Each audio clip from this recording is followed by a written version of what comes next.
السلام علیکم ورحمۃ اللہ وبرکاتہ۔ الحمدللہ آج ہم لوگ ایک پروگرام عظمت قرآن پر Islamic research and educational foundation پر منعقد کیے، اور اس کا بنیادی مقصد تھا جو حال میں وسیم رضوی نامی شخص نے بہت ہی غلط بات پر سپریم کورٹ کو رجوع ہوا، اور اس نے 26 آیتوں کا قرآن کی ذکر کیا کہ اس کی وجہ سے ساری دنیا میں دہشت گردی پھیلتی ہے۔ تو اس کا علمی جواب ہم نے آج کے اپنے بیان میں یہاں پر دیا۔ اللہ سے دعا ہے کہ اللہ اسے قبول فرمائے، اور الحمدللہ ایک ہندوستانی شہری ہونے کے ناطے اور ایک مسلمان ہونے کے ناطے یہ ہمارا یقین ہے کہ اللہ کی کتاب کو نہ کوئی بدل سکتا ہے، نہ کوئی کبھی یہ جرت کرنے کے بعد کامیاب ہوا، اور قیامت تک اللہ تعالیٰ خود اس کی حفاظت کریں گے۔ اور جو ملک کا قانون ہے وہ ملک کا قانون بھی ایسا نہیں ہے کہ ہر ایرے غیرے کی کسی بھی بات کو مان لیں اور پھر اتنی بڑی جو قوم 30 کروڑ کے قریب کی آبادی مسلمانوں کی یہاں پر رہتی ہے ان کے احساسات کو تکلیف پہنچائے۔ ایسا بالکل نہیں ہوگا، اور اس کے علاوہ بھی احساسات کے جذبات کے علاوہ بھی جن چیزوں کا اس نے الزام لگایا اس کو لازم ہے کہ وہ ثابت کرے، اور انشاءاللہ وہ قیامت تک اس بات کو کبھی بھی ثابت نہیں کر سکتا۔ الحمدللہ اللہ کے فضل و کرم سے اللہ نے آج بہترین طویل موقع دیا، کافی لمبی گفتگو ہوئی جس میں نے یہ بھی بتایا کہ دنیا میں کوئی بڑے مذاہب میں ایک بھی ایسا مذہب نہیں ہے، جیسے کرسچینٹی ہے، یہودیوں کا جوڈائزم ہے، ہندو دھرم ہے، ان پورے ریلیجس بکس کے اندر وار کی ٹیچنگ دی گئی ہے، اور قرآن نے بھی وار کی ٹیچنگ دی ہے، اور ہر چیز کا اپنا ایک وقت اور اس کا ایک طریقہ اور اس کا ایک مقام طے ہے۔ ہندوستان کے قانون میں بھی پولیس کے لیے قانون ہے، آرمی کے لیے قانون ہے۔ پولیس اور آرمی کو ابھارا جائے گا کہ جو مجرم ہے اس کے ساتھ سخت رویہ اختیار کرے، فوج کو ابھارا جائے گا کہ دشمن کو جو ہے شکست دے، اس کو جو ہے ہر طریقے سے رکائے کہ ہمارے ملک پر وہ قابض ہو۔ اسی طرح دین اسلام کا جو قانون ہے، اللہ کا جو قرآن ہے، اللہ نے بھی ایمان والوں کو یہ تاکید کی، یہ تعلیم دی کہ اگر کوئی دین اسلام پر حملے کرے، مسلمانوں کی جان و مال اور ان کی عزتوں کے ساتھ کھیلے، قرآن کے ساتھ چھیڑ چھاڑ کرے، محمد صلی اللہ علیہ وسلم کی شان میں گستاخیاں کرے، تو پھر تم لوگ ان کا ڈٹ کر مقابلہ کرو، اور ڈٹ کر مقابلے میں انسانوں کی صلاحیت کے حساب سے مقابلہ کیا جائے گا۔ جیسے ایک ہندوستانی شہری ہونے کے ناطے ہر شہری پر یہ فرض ہے کہ اگر اس کے سامنے کوئی شخص جرم کر رہا ہے تو وہ جرم کو رکائے گا، لیکن وہ پولیس والے کی طرح رکانے کی صلاحیت نہیں رکھتا تو وہ اپنی صلاحیت کے حساب سے رکائے گا۔ اسی طرح جو جنگ کے قوانین ہیں وہ مسلمان حکمرانوں کے لیے ہے، مسلمان حکومتوں کے لیے ہے، وہ لوگ جو اسلامی مملکت قائم کیے ہیں ان کے لیے ہے، عام مسلمان کے لیے۔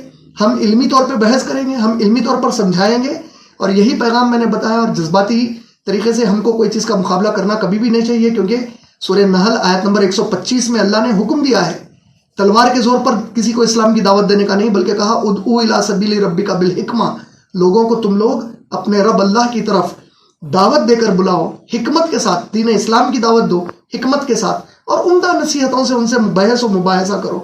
تلوار کے زور پر کبھی بھی اسلام نہیں پھیلا، یہ سب سے بڑی غلط فہمی ہے۔ اسلام محبت اور اخوت سے پھیلا۔ ہندوستان کے اندر، ملیشیا کے اندر، انڈونیشیا کے اندر، جہاں اتنی بڑی مسلمانوں کی آبادی ہے، بنگلہ دیش کے اندر کوئی جہاد قتال کبھی بھی نہیں ہوا۔ یہاں پر محبت، خلوص، پیار سے اسلام پھیلا، یہ ہماری وہ سرزمین ہے۔ اب یہ جو سب چیزیں ہوئی، میں نے بتایا کہ یہ اس میں کوئی سیلف ریسرچ کر کے یہ سب چیزیں نہیں لایا، یہ تو ایک شخص وہ ہے جو 1985 میں 29 مارچ 1985 کو سیتارام گوئل اور چاندمال چوپڑا نے جو کلکتہ کے ہائی کورٹ میں ایک پیٹیشن ڈالا تھا، اور اس نام پر کتاب بھی ہے، دا کلکتہ ہائی کورٹ پیٹیشن کے نام سے۔ اس کتاب میں انہوں نے جو 26 آیتوں کا ذکر کیا قرآن کی، اس نے بھی وہی 26 آیتوں کا ذکر کیا، اور اللہ کے فضل و کرم سے ہمارے علماء دین مسلمانوں کے درمیان اللہ نے اتنے پیارے علماء کو رکھا ہے جنہوں نے بہت پہلے ہی منہ توڑ ان کے جواب دے دیے ہیں۔ یہ ہماری بدقسمتی ہے کہ آج ہم مسلمان امت کا ایک بڑا طبقہ قرآن سے، حدیث سے، دین کے علم سے دوری اختیار کرنے کی وجہ سے ہر ایرے غیرے کے منہ میں اتنی زبان آ رہی ہے کہ وہ کچھ بھی جرت کر رہے ہیں اللہ نبی صلی اللہ علیہ وسلم کی شان میں گستاخی کرنے کی یا قرآن میں گستاخی کرنے کی۔ انشاءاللہ اللہ سے دعا ہے کہ اللہ تعالیٰ مجھے، آپ کو، ہم سب کو، یہ جو رمضان کا مہینہ آ رہا ہے اس میں قرآن سے ہدایت لینے کی توفیق عطا فرمائے، صرف ثواب لینے کی نہیں، ہدایت لینے کی توفیق عطا فرمائے۔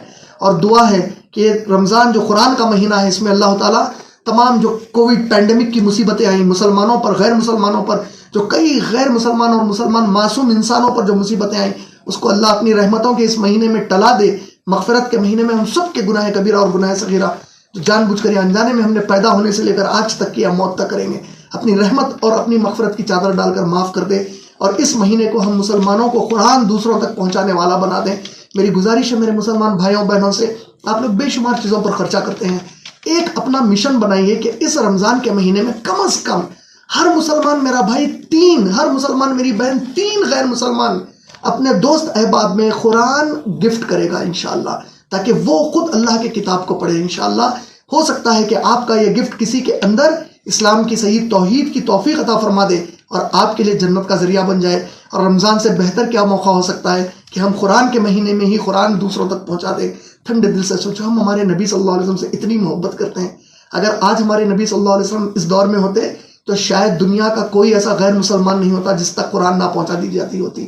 یہ کام ہمارے اوپر یہ فرض ہے, ہم کو کرنا چاہیے. ہمارے غیر مسلمان بھائیوں بہنوں میں محبت کے ساتھ دین کی دعوت دینی چاہیے, اور نفرتوں کے بازار کو ختم کرنے کا سب سے بہترین طریقہ ہے محبت سے دعوت دیں, صبر اور استحکام سے کام لیں, اور حکومت پر اپنا اعتماد رکھیں. انشاءاللہ حکومتوں سے بغاوت, حکومتوں کے خلاف بیان بازی سے کوئی فائدہ حاصل ہونے والا نہیں ہے, اس سے اور دوریاں ہوں گی. ہم کو چاہیے کہ ہم حکومت میں جس کی پہنچ ہے, جو علماء وہاں تک جاتے ہیں, ہماری حکومت کو سمجھائیں کہ مسلمان کتنے جذباتی ہیں.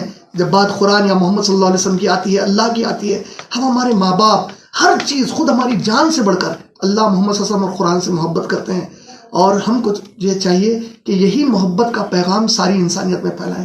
جزاک اللہ خیر. میں میرے میڈیا والے بھائیوں اور بہنوں کا تہہ دل سے شکریہ ادا کرتا ہوں. صاحب ایک سوال کیے, وسیم رضوی کے خلاف جذباتی بیانات آ رہے ہیں کہ سر پہ اتنا انعام, اس کے اوپر آپ کیا کہیں گے؟ ماشاءاللہ, آپ اگر میرا پروگرام اٹینڈ کریں تو آلریڈی وہ کوشچن آ چکا ہے کہ وسیم رضوی کے سر پر اتنے پیسوں کا انعام. یہ دیکھیے, کوئی عالم دین ہمارے, دیکھیے ہم سے زیادہ بہتر علم رکھنے والے ہمارے علماء دین موجود ہیں, کوئی عالم نے اس کی تائید نہیں کی. کسی بھی مکتب فکر کے سنی عالم دین نے کبھی بھی اس کی تائید نہیں کی اور کبھی کریں گے بھی نہیں. ہم یہاں ایک قانون کے تحت رہتے ہیں. میں نے بتایا کہ اگر وسیم رضوی کا اس گستاخی پر گلا جو ہے کاٹنے کا جو ہے کوئی انعام دیتا ہے, تو پھر ایسا تو ہر وہ مسلمان جو نمازیں 5 وقت کی نہیں پڑھتا اس پر بھی شریعت لاگو ہوتی ہے, شریعت کی سزائیں لاگو ہوتی ہے. جو مسلمان ہو کر شراب پیتا ہے اس پر بھی شریعت کی سزائیں لاگو ہوگی. جو مسلمان رہ کر زنا کرتا ہے اس پر بھی شریعت کی سزائیں نافذ ہوگی. تو اب ان سب کے اوپر بھی نافذ کرنا پڑے گا, کسی ایک کے اوپر اس سے جذباتی بیان سے کام نہیں چلے گا. میری گزارش ہے میرے بھائیوں سے, آپ کا جذبہ, آپ کی نیت یقیناً اچھی ہو سکتی ہے, لیکن ہمارے لیے ہمارے نبی صلی اللہ علیہ وسلم کا طریقہ سب سے اہم ہے. ہمارے خلفائے راشدین ابو بکر صدیق, عمر ابن خطاب, عثمان غنی, علی رضی اللہ تعالیٰ عنہ مجمعین اور باقی کے تمام صحابہ صحابیات کا طریقہ بڑا ضروری ہے.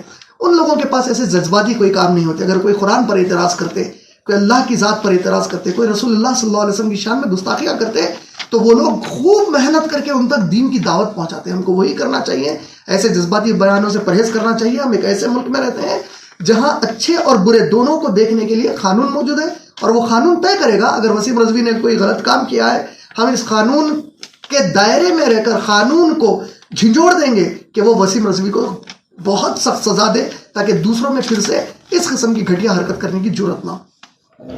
جزاک اللہ خیر. ماشاءاللہ, یہ جو ہے IREF کی طرف سے آج ہم لوگ جتنے بھی ہمارے سامعین اور ناظرین آئے تھے بھائیوں اور بہنوں کو, ہم لوگ یہ 2 جو ہے پیپرز یہاں پر ڈسٹریبیوٹ کیے, یہ پیپر اور یہ پیپر. اس میں وہ مشہور آیتیں ہیں جو 26 سے بھی زیادہ ہیں, جس کے بارے میں اکثر غیر مسلمانوں کو غلط فہمی ہے قرآن کی تعلیم کو لے کر, اور جو دشمنان اسلام اس کو بڑا مشہور کرنے کی کوشش کرتے ہیں. لیکن یہ جو پیچھے کے پیپر پر جو یہ آیتیں ہیں, یہ ان 26 سے زیادہ آیتوں میں کی وہ 26 آیتیں ہیں جو وسیم رضوی نے اب پیٹیشن میں فائل کی ہیں.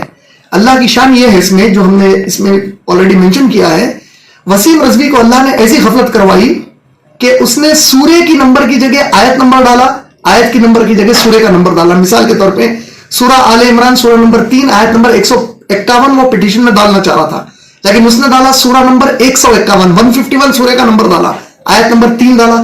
اور ہم سب کو معلوم ہے قرآن میں صرف 114 سورے ہیں. سورہ فاتحہ پہلا ہے, سورۃ الناس 114 114 سورہ لاسٹ ہے. اس نے وہ پوری جو غلطیاں کی, اللہ نے جو اس کو غافل کر دیا, وہ ہم نے اس میں مینشن کیا کہ وہ اس نے کیا غلطی کی اور اصل وہ کون سی آیت ڈالنا چاہ رہا تھا. تو یہ دونوں ہم نے عام کیے تاکہ سب کو یہ شکوک ختم ہو جائیں گے. قرآن میں کون سی آیتیں ہیں جو یہ سب کے سامنے بتانا چاہتا, اور ایسی کون سی آیتیں ہیں. الحمدللہ ہر حافظ تلاوت کرتے ہیں, ہر مسلمان قرآن میں تلاوت کرتے ہیں, لیکن کبھی بھی یہ لوگ آج تک کوئی بم اٹھا کے یا دہشت گردی کرنے کے لیے نہیں نکل گیا. خود ہمارے ہوم منسٹر راجناتھ سنگھ جی نے یہ کھلے عام پارلیمنٹ میں اعلان کیا ہے کہ مسلمانوں کا بہت بڑا ہندوستان کا طبقہ، بلکہ 1% بھی نہیں، 1% سے بھی بہت زیادہ کم طبقہ ہے تو شاید کچھ ایسی ویسی آوارہ حرکتیں دہشت گردی کے کرتا ہو. اکثریت یہاں پر وہ ہے جو قرآن سے جڑی ہوئی ہے لیکن کوئی دہشت گردی میں ملوث نہیں ہے ماشاءاللہ. تو ہم نے ان پورے آیتوں کا ایک پیپر بنایا تاکہ سب میں معلوم رہے. کل کے دن کوئی بولے بھائی 26 آیتیں کون سی ہے، تو کم سے کم اگر آپ کو وقت نکل جائے آپ خود پڑھ کے بتا سکیں بہت اچھا ہے، ورنہ علماء سے رجوع ہوئی ہے اور ان آیتوں کے بارے میں جان لیجئے تاکہ آپ دوسروں کو اللہ کے کلام کے بارے میں کچھ سمجھا سکیں، ان کو دعوت دے سکیں. اور کتنے خوش نصیب ہوں گے ہم. سوچئے محمد صلی اللہ علیہ وسلم اگر ہوتے اور کوئی قرآن پر اعتراض کرتے تو سب سے پہلا کام رسول اور نبی کا کیا ہوتا؟ قرآن کی دفاع کرنا. آج ہمارے نبی کی ہم امت ہیں، ہمارے نبی صلی اللہ علیہ وسلم ہمارے بیچ میں نہیں ہے. اگر ہم وہی کام کریں گے تو سوچو قیامت میں جب نبی صلی اللہ علیہ وسلم کو انٹروڈیوس کرایا جائے گا، جب اللہ تعارف دیں گے آپ کا یہ وہ امتی ہے، جب میری قرآن پہ آپ پر جو میں نے اتاری تھی اس پر کوئی لوگ اعتراض کر رہے تھے تو ان لوگوں نے دفاع کی اس کی. تو اس کے لیے سیکھیے اور انشاءاللہ جنت اللہ کی طرف سے حاصل کر لیجیے. جزاک اللہ خیر. السلام علیکم رحمۃ اللہ وبرکاتہ. میں سید وسیم. جیسا کہ آپ کے سامنے عمران بھائی نے جو بھی کہا ہے اس کے حساب سے ایک دو باتیں میں ایڈ کروں گا اس پامپلیٹ کو لے کے، جو الحمدللہ بہت اچھی محنت ہے عمران بھائی کی، تاکہ جو بھی لوگ جو سو دین کو جانتے ہیں، اپنے آپ کو مسلمان کہتے ہیں اور یہ قرآن کی دفاع میں جو باہر نکل کے احتجاج کر رہے ہیں، وہ سب سے پہلے یہ قرآن کی سارے چیزوں کو جانیں، تاکہ آپ کو دوسروں سے بات کرنے کا جو طریقہ ہے، دوسروں سے بات کرنے کی جو آپ کو ٹرکس ملیں گے، وہ سارے چیزیں عمران بھائی اس کے اندر جو سو مینشن کر دیے. آپ لوگ یہاں سے آپ کی آفس پہ سے لے سکتے ہیں. دوسری بات میں یہ کہوں گا وسیم رضوی کے تعلق سے، وسیم رضوی جو بھی قرآن کی آیتوں کو نکالنے کے لیے جو PIL ڈالا ہے سپریم کورٹ میں، خیر اللہ تعالیٰ تو قرآن کی آیت ہے، آپ تو دیکھ رہے ہیں سورہ ہجر کی آیت جو ہے، اللہ تعالیٰ جو تو قرآن کو نازل بھی کیا اور قرآن کی حفاظت کرنے کا ذمہ بھی اللہ کا ہے، تو ہم کو مکمل اس چیز کے اوپر ایمان ہے. لیکن میں یہ بات کہوں گا، جو بھی شیعہ حضرات، جو بھی شیعہ عالمہ جو اس کو بائیک آؤٹ کرنے کی بات کر رہے ہیں اور جو سنی حضرات اس کو بائیک آؤٹ کرنے کی بات کر رہے ہیں، وہ ایک اتحاد اپنے آپس میں بنا کے اس سرکش انسان کو ایک مکمل طور پہ کوئی ایک جو سو آپ اپنے طرف سے بائیک آؤٹ کرنے کا جو فتوے اکثر کوئی لوگوں کو دیتے ہیں ویسا اس کے اوپر فتویٰ دیتے ہیں. اور یہ وسیم رضوی اگر اس چیز سے توبہ کر کے واپس کلمہ نہیں پڑھ لیتا، واپس اپنے جگہ پہ آ کے سے یہ چیز کو واپس اگر نہیں لیتا، تو اس کو یہ چیز کا اعلان کرنا چاہیے، شیعہ وقبٹ ہو یا سنی وقبٹ ہو، کہ انہیں اگر کبھی مریں گا تو اس کو اپنے قبرستان میں نہ دفنایا جائے اور اس کا کوئی ہمارے سماج سے تعلق نہیں ہے. یہ چیز اعلان کرنا چاہیے. یہ قرآن کی جتنی بے حرمتی کر رہا ہے اس کے ساتھ میں ہمارے خلفۂ راشدین کی گستاخی کر رہا ہے، ان کو لعن طعن کر رہا ہے. ہم یہ دونوں چیزوں کو برداشت نہیں کر سکتے. قرآن کی عظمت تو قرآن کی عظمت ہے، اس کے ساتھ میں خلفۂ راشدین کی بھی عظمت ہے، ان کے اوپر جو لعن طعن کر رہا ہے. اور یہ سارے چیز جو ہے تو ہمارے جتنے بھی ہندوستان کے سنی علماء ہیں، شیعہ علماء ہیں، دیکھ رہے ہیں، اس کے اوپر بات نہیں کر رہے ہیں. صرف ایک قرآن کے آیتوں کو نکالنے کی بات کو جو ہائی لائٹ کر رہے ہیں، اس کے ساتھ میں یہ بات کو بھی نظر انداز نہیں کرنا چاہیے، یہ بات کو بھی ہائی لائٹ کرنا چاہیے. اور میں ہندوستان کی حکومت سے خاص طور جو سو UP گورنمنٹ سے یہ گزارش کروں گا کہ اس ذلیل انسان کے اوپر سخت سے سخت کارروائی کرے اور اس کے اوپر جو سو ایکشن لے. السلام علیکم.